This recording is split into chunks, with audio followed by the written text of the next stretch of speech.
Blueberry Banter is sponsored in part by the Robert J. Capaferri Foundation, preserving our past, building our future. Welcome to this edition of Blueberry Banter. We are fortunate enough today, we have a return visit from our mayor here in Hammonton, Stephen Furgione. Stephen, welcome to the show. Great, thanks for having me again, I appreciate it. It's a little different last time. You're seeing a green screen. They will see a fantastic Blueberry Banter background. We like blueberries. Yeah, blueberries kind of popular in this town. Hey, we're doing a follow-up. We had an earlier conversation, so right out of the gate, we got to talk water. Now, this week that we're filming this show, we had a great deal of flooding all across the town. This is a recurring event, and it's something, quite frankly, a lot of residents want to look at. And I had the questions when I came in town, too. Why can't the town fix the water problems? So let's start first with what happened. You talked in the council meeting of things that added to that problem, resolutions we dealt with during the storm, and what folks can look at going forward. So let's start out with exactly what happened. Yeah, so Monday night, we got somewhere in the neighborhood of 2.5 to 3 inches of rain, probably in a span of an hour or two. And we were just, we were infiltrated. It was flooded everywhere. Steve, some of the worst we've probably seen in the last decade, wasn't it? I would think so, yeah. Okay. I would think so. And, let's start at Bellevue Avenue. Bellevue Avenue is an ongoing construction project with the DOT. It's a DOT project currently. There's filter bags put in all of the storm utility drains. We've asked to have them taken out. We were told they cannot be taken out until the project's done. That's all part of the soil conservation permitting. Well, define those filter bags a little bit. Exactly what are they? Sure, I'm sorry, I'm going to cut you off. So if you see, if you're looking down Bellevue Avenue and you see the storm drains, most of them are right there on the street. There's a bag or a black fabric that goes around the drain that prevents silt from getting in the drains. It also slows down the water infiltration. So we've asked to have them taken out, and we sent a more stern letter yesterday because of what happened on Monday night. So, in fact, they definitely help with the debris going in. Yes. But they were designed, while they let water through, it's got to seep through as opposed to pouring in like it typically does. Exactly right. Okay.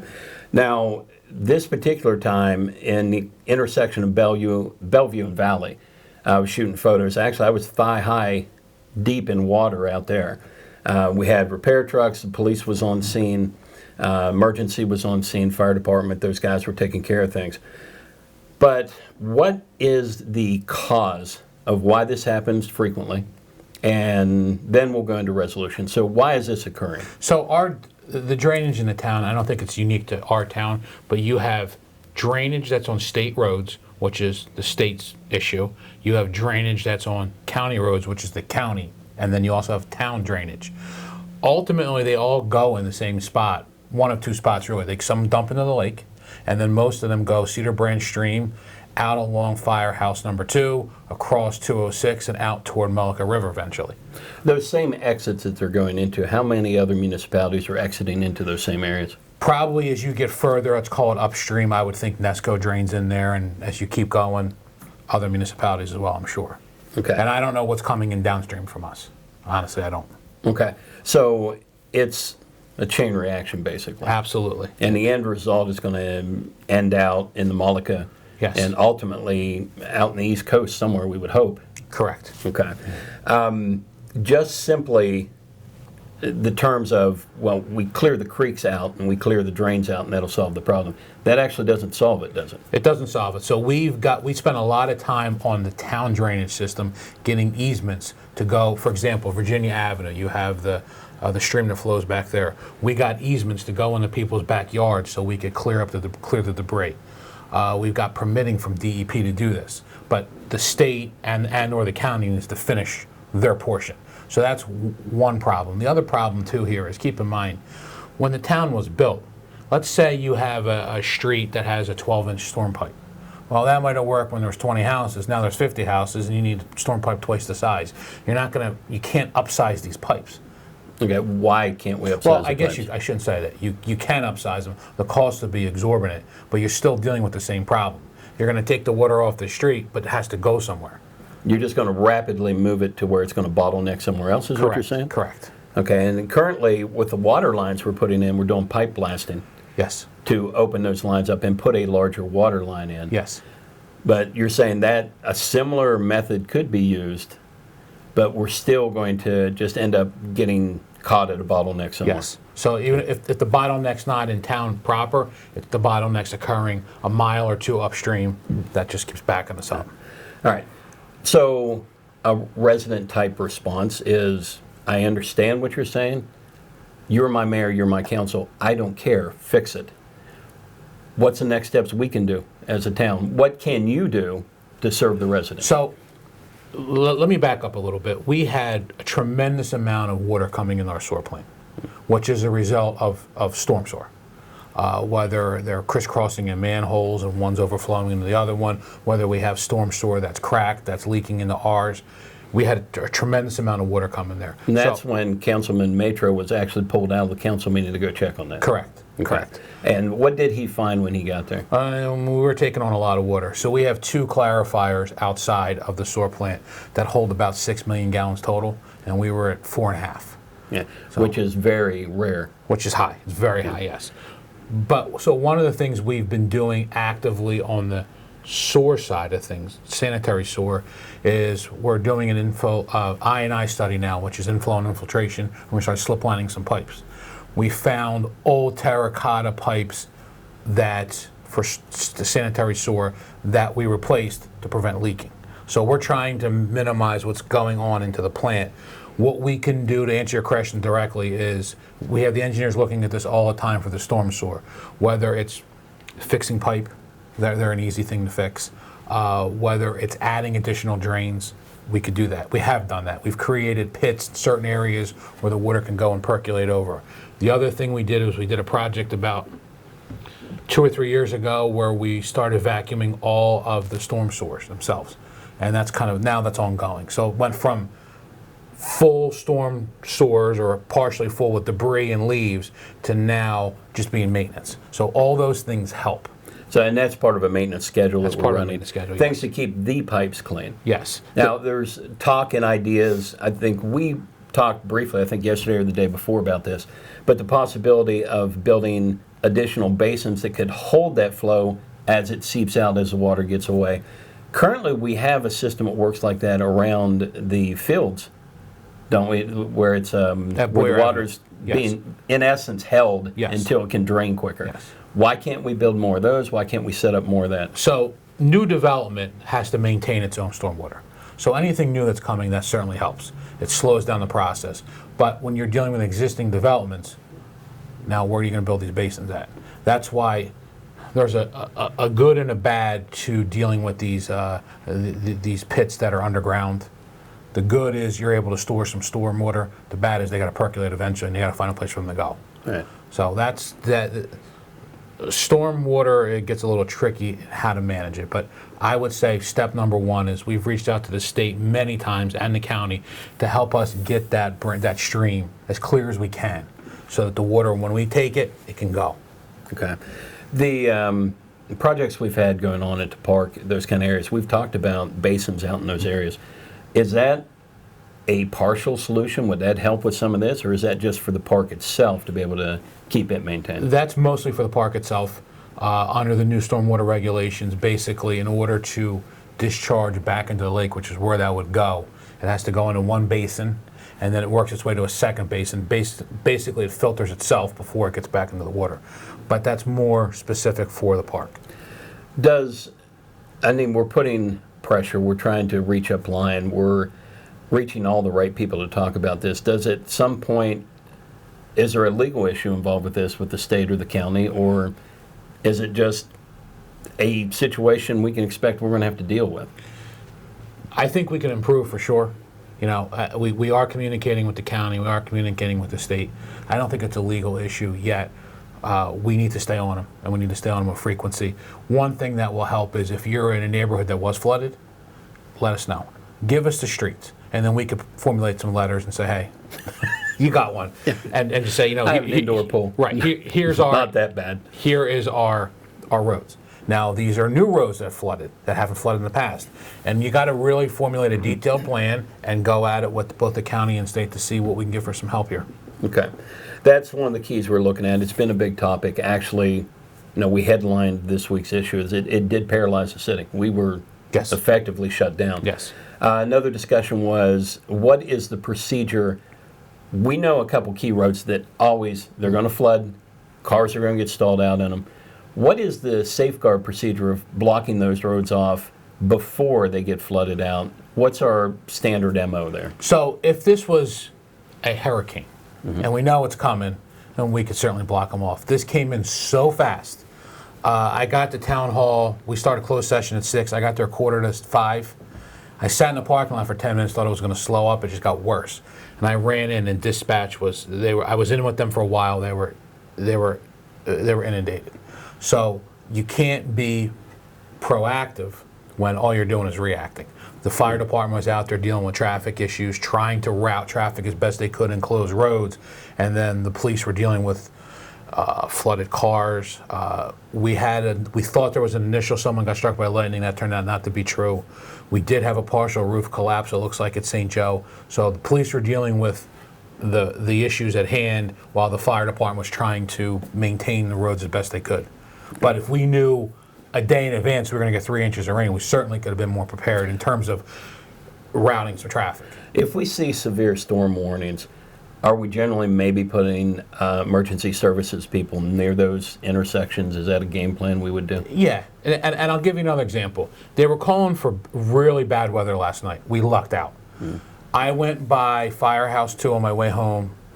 It was probably a little after dinner, and they had a full staff of guys that were ready to go. Now their meeting nights are Wednesday. It wasn't Wednesday, so I assumed they were there to be ready to go. Yes, and they were there precautious. probably, an hour or two before we had any weather, which thank God we didn't. A little bit of rain wasn't a big deal. But yeah, we try to be proactive when we can, but that one just really snuck up on us. Shout out to our fire department and Absolutely. our police department. Those guys, I saw them everywhere, working as hard as they could, blocking streets, getting people out of cars, and helping a lot of citizens. So thank you guys. Appreciate Absolutely. it. Yes, thank you. If you're looking for a little different vibe, off the beaten path, make your way to the original Piccalilli Inn. For almost 100 years, the same Pick family is carrying on the legacy of good food and great cheer. Ice-cold craft beers, award-winning wings you've got to try, and home-style comfort food the whole family will love. Whether it's date night, watching the game, or a special occasion, we can't wait to serve you. Fun, authentic, nostalgic, and memory-making. Take a trip to the Pick. All right, let's change tone a little bit. Let's Sure. move to 4th of July celebration. Let's talk a little bit about how that went. So I thought it went great. We had the idea after the election last year we wanted to honor the 250th birthday of the country. Put together a committee. They did a ton of work. I mean, a ton of work to prepare for this. July 3rd, that Friday, we had some events. The events went well. It was certainly hot. July 4th was ungodly hot. We didn't cancel any events. I thought the citizens showed up, the residents, everybody did a great job with it. It was an exciting time to have, not only for the town, but to kind of make things a little bit broader. I think overall it was a good reception from the area. I think weather certainly dominated that. A lot of questions moving the parade from morning to afternoon, mid-afternoon. I think that heat and the time probably brought down the normal participation we see in that. I think generally people kind of hit that parade early and then they're barbecuing family, those kind of things. But I understand trying to coordinate it to put it close to all the events.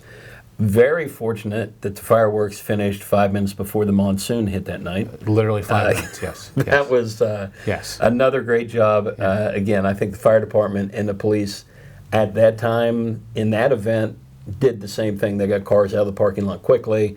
Everybody was safe. I don't think we had any incidents at the event. We did well. And those fields were full watching the fireworks. Yes, they were. So it was a great event. Yeah. Let's roll a little bit further. Economic development, marketing, specifically downtown, but let's look city as a whole or town as a whole. Yeah, so I want to back up a little bit here. Sure. We received a settlement for a grant that was not gotten or not received in a timely manner at Eagle Theater. The town received a settlement for about $102,000. We got it at the very end of April, beginning of May. It was an insurance settlement the town received. Sure, it. we'll go on your schedule. I'll just Mark that off the I'm sorry. No, that's fine. Go ahead. This all ties into economic development. Okay. So we received this money, and my thought always was with the money, Main Street was getting an MPP grant from the state. They got Explain the MPP. it was $125,000 per year. We got it over 5 years, specifically to Main Street, and Main Street would use that money for a lot of town events. So that would cover the cost of fireworks. That would cover the cost of over the cost for parades, things that the town needed that didn't have to budget went into that. And that money did not go into their salary or wages for Main Street. It went into the actual events, correct? Into their events, yes, Okay. yes. Because they do fundraising as well, just like the Okay. chamber does. But this was money. We planted all the trees 2 years ago on Bellevue Avenue with that money. So it's money to help improve the town that we were getting a grant for, that now that grant is done. Okay. That program is done, it's over. So my thought always with the money we received from the insurance settlement with Eagle would be to use that to backstop Main Street going forward in 27. That was always my thought. And to put that more into terms of economic development, we may need to pivot, and I guess we could talk about that in a second. Sure. Talk about it now? No, let's. So the intention right now, from what you're saying, is that 105, around 100,000 ballpark. Right, around 100,000. It's going to go 100% to Main Street. That was my thought, yes. Yes. Council hasn't voted on that yet, but No. that'll be the proposal you guys are looking at. Yes, but we kicked around some other ideas which we can cover. But Okay. the other thing I wanted to talk about economic development wise is it's as a lifelong resident, you see businesses on Bellevue that whether they retired or whether they chose a different path. It's disheartening to see that, but it's very nice to see new businesses stepping up and taking these spaces. Are we full yet? No, we're not, but we're getting there again. Right. So I guess you have these ebbs and flows more than I thought, but it's nice to see that these other businesses are coming in here, coming on the Bellevue Avenue, and opening up. They're spending real money here. Well, if we talk town-wide, now a lot of focus is going to be on Bellevue because usually the main street of your facility is where your character and your personality comes. Not completely the case. We have fantastic businesses all across town and all up and down 54. Now, when you take that into consideration, yes, we have a lot going out. We're trying to get some in. One of the bigger concerns I would think in economic development and some of that turnover is parking is still a struggle downtown. While we say we have plenty of it, nobody knows where it's at. So is there a game plan with that and also to increase parking spaces? Because if I can't get customers to the stores or restaurants, I don't have customers. Good point. So the chief and I talked, we're going to work on mapping the town lots within a couple blocks of downtown. Because you're right, it's very confusing right now. In addition to that, we're working with ARH. The lot behind Town Hall, we're trying to get that remediation under control so we could pave it and put some spots there. It's also the same thing on the old Mazza Muffler property on Carper Road.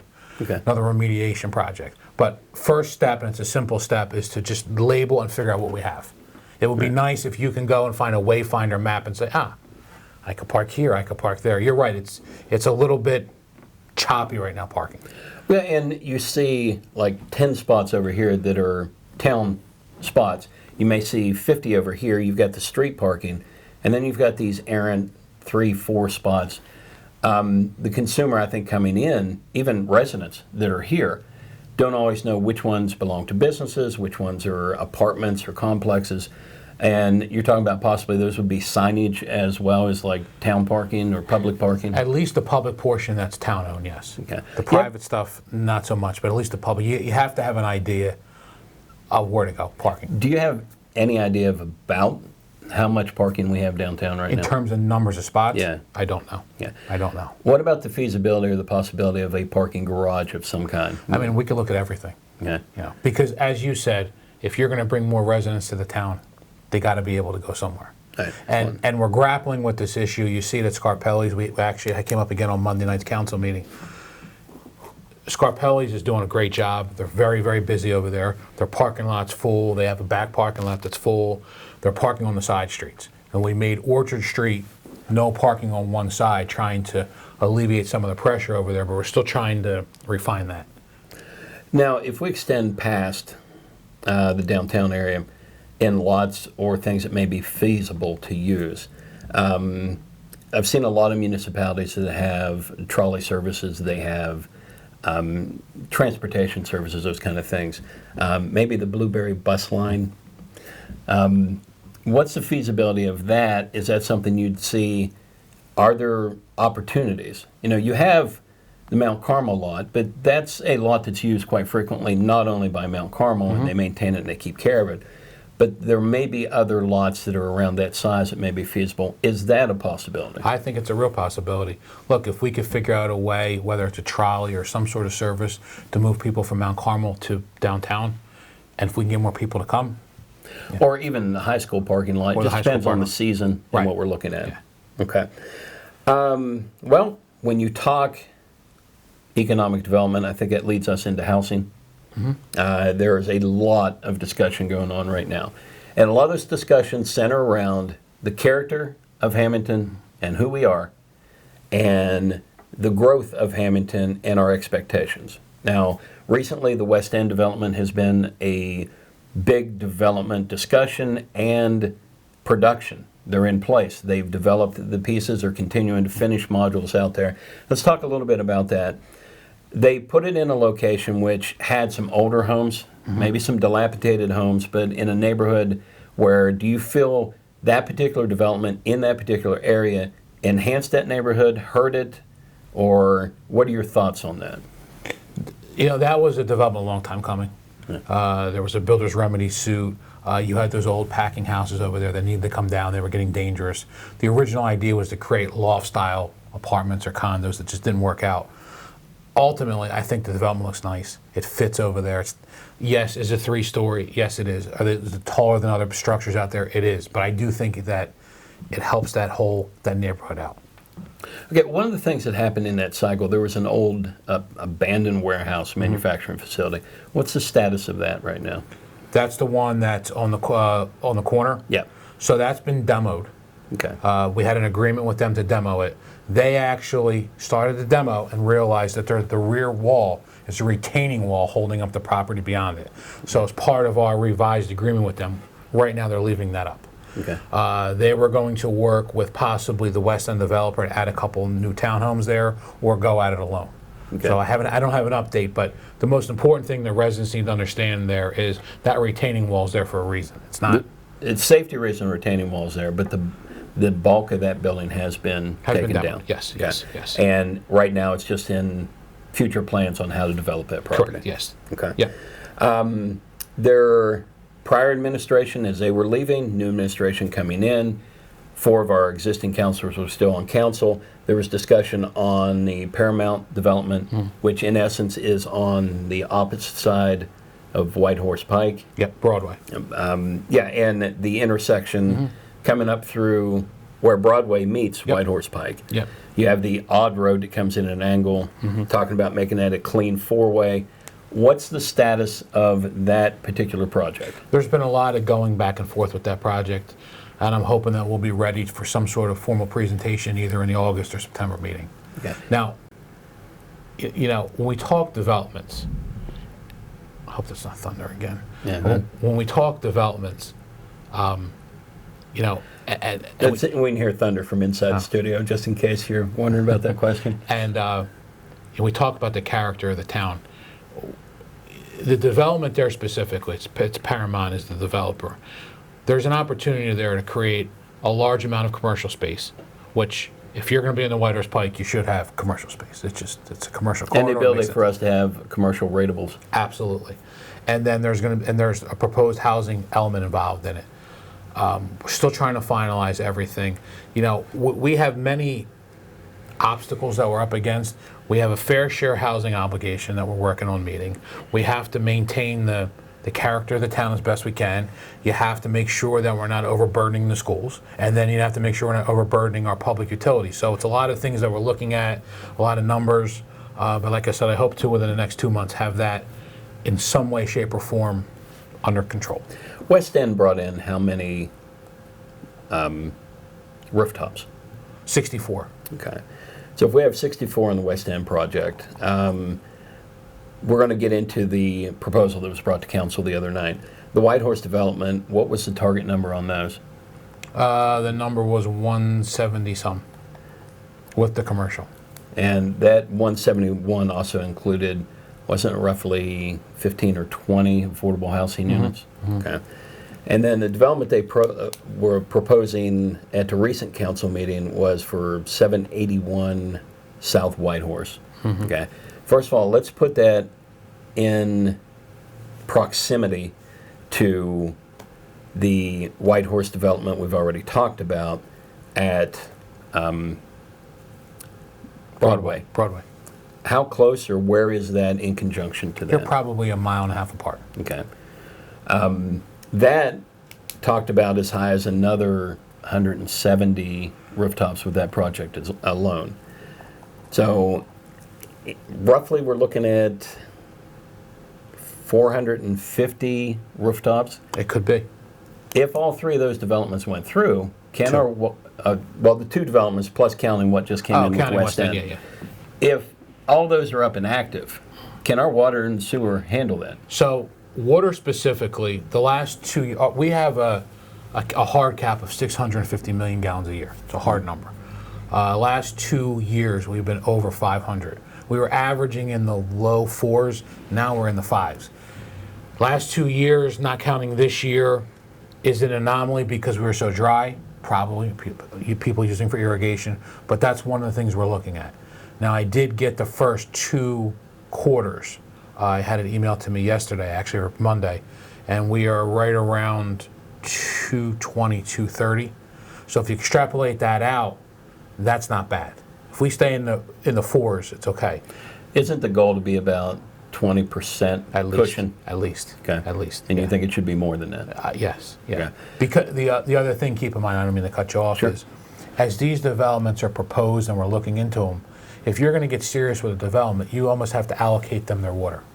Now, for something that might not happen in 2 years, 3 years, but you have to be able to have an allocation of that water. And that's all the things we're looking at now. And that's going to restrict other planning that may come in afterwards. Absolutely, yes. Okay. The proposal from the other night, which both of these are D.R. Horton proposals, are they not? Currently, yes. Okay. The proposal the other night, and it looked like, well, it doesn't look like, you were given pushback because the plan was it's in a zone that's half residential, half commercial. They wanted to take the whole layout to 3/4 residential, quarter commercial. Your initial pushback and why? So, first of all, as I said earlier, we have to maximize every square inch of commercial space we have available. If it's commercially zoned, it should be commercial rateable. It just makes sense for us. A commercial rateable is a rateable that we don't need to spend a lot of public money on in terms of trash removal, in terms of police, in terms of fire, those sorts of things. And it helps the school. They're getting a check for something. There's obviously no kids growing there.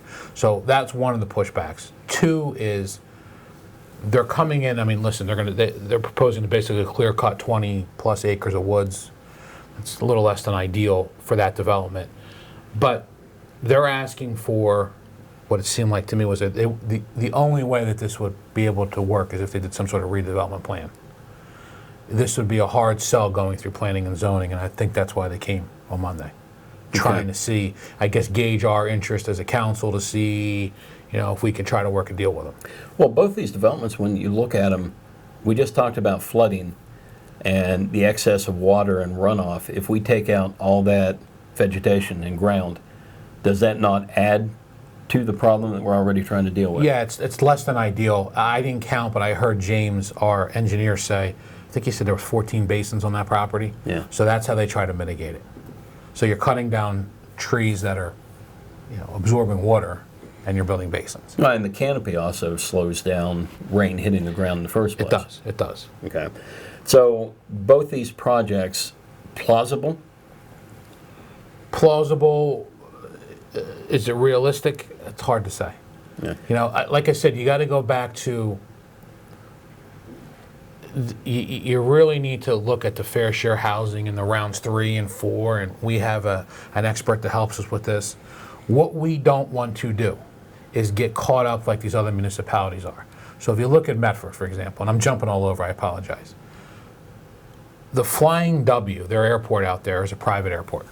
Now, it's great for the owner. They sold it to build affordable houses, but they're building hundreds of them, 500 or 600. Yeah. That's what the town needs out there to comply.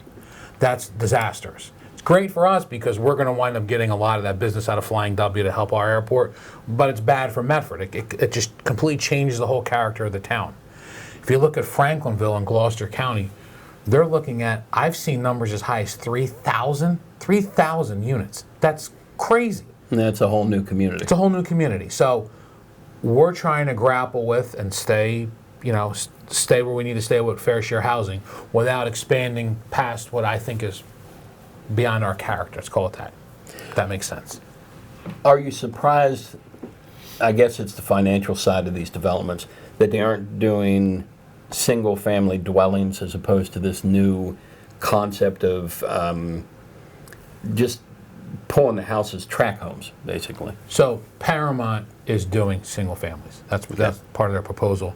The one that we saw In combination with, they will have... in combination with townhomes and some apartments. Yes. I think the affordable housing was set up as similar Apartments. to a townhome look apartments. Yes. And some townhomes, but Yes. 70% of it would be single family? Single family. Okay. Where I'm surprised, and I guess because I'm old, is for generations before, if you lived here, you wind up going to your first house, and maybe it's a smaller house, but that's where you'd go. I think, maybe I'm reading this wrong, a lot of the younger generation likes the townhome idea. Now, is that because they can go up, they're not maintaining a house? Probably so. I mean, there's definitely an argument to be made there, but it's certainly something that's newer here. It's not newer elsewhere, but it's newer here. It's a distinct lifestyle. It really is. And you see that actually in a lot of metro or suburban communities. You do. The origin was always there, and I think that's kind of creeped out as it went forward. As a developer and a builder, obviously you get more rooftops with that design, and I think that opens a lot of profit with that, which is not bad in a business. You're there to make profit. And if the demand is there, which seems to be the case, because it seems like the houses behind West End have been selling. Yes. And the occupancy seems to be going well there. So there's also the question of, will that cap out, or what's the magic number of the cap out in it? And there's another point to be made there, too. And you talk about economic development, you talk about the community. Developers are coming here, they're knocking on our door, and maybe we get 1 out of 5, and we got to figure all this out. But my point is this. They're coming here because Hammonton's a good spot to come to. They're not going to waste all this money and time and effort being a community in the Pinelands if they didn't want to put people here because they know that we are a great community. And our real estate market, much better than even surrounding communities, holds its value, grows. It does. In fact, this was nationally one of the few communities during COVID where real estate value increased, which was an oddity. I knew that because I bought here after COVID. So does this protect that? Does these tract homes and pieces coming in hurt or hinder that? Well, it protects the town in the sense of fair share housing. Sure. That's our obligation on the town end of things. But if we don't build anymore, you also don't build any more market rate homes. Correct. And affordable homes. Correct. Okay. There is a fine line between the character we want to keep and legally what we can do. Yes. Zoning is set up, and there's things where we can point blank look at it and go, no, we're not going to change zoning. Yes, we're sticking with this. Some developments in areas that are legal and they're meeting all the zoning applications, there's nothing that can really be done to stop that, can there? Correct. So I think that's another misnomer that I hear a lot. I hear residents tell me all the time, I don't want development. I like it the way it is. The reality is, if you buy a piece of land, or you're interested in a piece of land, that's zoned for building, you can build on it. We can't say no to that. Where they can go to planning and zoning if there's variances needed, it depends on how deep they go with the variances. But the reality is, if you buy a piece that's developable, you have the right to develop it. Well, and I think the recent case we saw down on Bellevue, there's a discussion on those 4 houses going right there. And to their credit, I think Horton, when they came in, tried to meet consumer concerns or community concerns. The one house is facing Bellevue, which to me it should. I agree. The other three, I think, while they may seem tighter in property to a lot of people, they did present nice homes that are, I think, 6 to 650. So the value on there makes sense. If you're going to put any home on Bellevue, it's going to be built as a new home, so you have those limitations. I'm not either in favor nor opposed to it, but it was property that was legally allowed to do what they did. It was, and the other part about that too, I got a couple calls, believe it or not. One of the homes has two-tone siding. The front's like a lighter color, the sides are a darker color. And a couple residents said, hey, listen, what can we do about that? We, as a town, or as a governing body, we don't judge taste. And we don't want to be a homeowner association either. So without those structures of homeowner, it's not a historical registered area, which has a lot of control of those things. Aesthetics are not legally controlled. No, they're not. For those who are wondering, I have a two-tone car. There's rust in the paint. So going forward in character, a big play is you're dancing the line between what's legally allowable and trying to hold conceptually what you believe the character of the people, what the people want in the character of the community. Yeah, you're not going to see a development where a developer comes in, let's say they want to do 50 houses, pick a number, and they're going to sell the building 171. lots. 171. And they're going to sell the building lots so that you can build the type of house you want. They're just not going to do that. But if we can, again, I hate to keep going back to this, if we can grapple with and stay clean with fair share housing, then you minimize the kind of track home development that comes, and maybe you're going to get more of that custom style higher end stuff. Okay. All right. Along the line of topics that have become very interesting, let's move back to the Eagle Theater. It's not decided yet what you're going to do with the 105, although you've explained the concept and what you think would be viable and would help. Eagle's seen a rebirth. The reason that 105 is coming, one of the first questions is, why not go 100% back to the Eagle when they're working to rebuild and pay off? Is that a decision, or is that something that you just go, well, it doesn't make sense for us, even though it's their lawsuit settlement that brought that money in? Yeah, so I think for us, I voted no to appropriating that to Eagle Theater back last year in December. I really, at the time, we didn't even know where Eagle was. And when we first talked, I came here in January. I was like, whoa, we got a real problem here. But I think we're starting to turn the corner. But I'm also watching, I know what Main Street does with the MPP money, and I know how it gets spread out a little more broad. Okay. So is it a combination of everything? It may ultimately be that. Is it a combination of finding an entity to help market us, to bring more people here, and then let Main Street have the rest of it? It's all things that we're going to need to start grappling with now and get serious with. Where you'd probably need to see a proposal from those individuals. Absolutely, yes. Since we've made a nice natural segue, yeah. If it goes to Main Street, some of the backlash that Town Hall was seeing, and to some degree rightfully so, when initially they were sending money, subsidizing the Eagle Theater, started in 2016 through 2025, they put out $525,000 was sent to the Eagle Theater. This is the town, not the town. Yeah. Okay. So I'm going to lead into some questions to see how we're set up now that we can protect against some errors.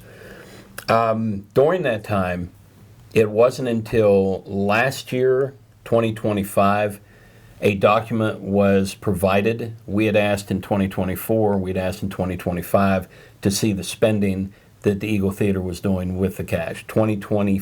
Early 2025, I believe an Excel document was produced and given to us, and it gave just an itemized list. None of that was supported with documentation, receipts, anything else. Now, this is separate from the new, to be very clear, the new administration and board is taken over from the previous board. So the new board is working under trying to, in some case, Band-Aid what was done before, try to figure it out, and moving things forward. This is previous leadership in that position. During that time, we also asked for itemized reports. We didn't see any of that. To be quite frank, Mayor, there were 4 people that are currently on council that were also part of that council at the time. Where was the accountability on that money being spent? Why, in this case, all 4 people voted to approve that on several occasions in several years? Why was that done to start with? So a DMO was created, a destination marketing organization was created. It was backed by the state. That's where the money was going to market the town. That was the idea of the whole plan. Okay. We're going to give you money, the town's going to give you money, and you're going to market the town. Not market just Eagle, but you're going to market the town under the umbrella of tourism with the state. So that was the idea. $525,000 was earmarked for Eagle Theater Incorporated, or Eagle Theater. Correct. Okay, so the money went straight to the theater. Yes. Okay. All right. So I understand the purpose behind it was for the DMO. Okay. Who was checking to see how that money was spent year after year? So we received, I received them just about every year, the spreadsheet with the figures on it. Again, there's not a lot of backup detail, a lot of support, but that was really done through business and industry, the business industry committee, and or the mayor. Okay. So when that kept coming back and people were, you're seeing numbers, but you're not seeing any documentation. Why would we keep voting for that? What compelled you, and I would have to ask the other 3 individually. Well, I don't want to speak for the other 3, I'll speak for me Yes, directly. that's what I'm asking. Yes. So we're providing a source of funds to the Eagle Theater to continue marketing the town.